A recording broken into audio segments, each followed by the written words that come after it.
Pour eux, je n'avais pas le bon profil parce que y a beaucoup de féministes qui m'ont accusée de récupération politique, comme quoi j'étais également un montage de l'extrême droite. Vous savez, le premier média que j'ai fait, c'était celui de Cyril Hanouna.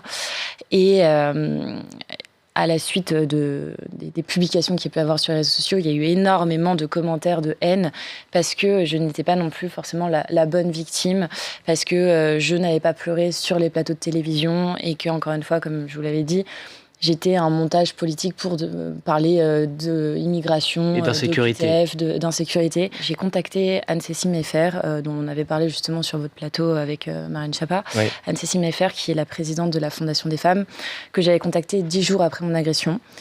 Sur LinkedIn, on était connectés ensemble sur ce réseau social. Elle ne m'a pas répondu, ou également d'autres associations féministes qui m'ont dit écoutez, allez voir une psychologue et merci, au revoir, parce que, encore une fois, je n'étais pas la bonne victime, parce que je venais d'un milieu qui était un peu plus favorisé. Peut-être que si j'étais venue des quartiers qui étaient on va dire, moins élitiste, ça aurait été totalement différent. Et c'est ça qui m'a énormément dérangée. Je pense que peu importe d'où on vient, en fait, si on a envie d'être accompagné, si on a besoin d'aide, si on le demande, en fait, on doit accueillir justement ces victimes-là. Et c'est justement pour ça que j'ai créé l'association Éclat de Femmes, pour accompagner toutes les victimes.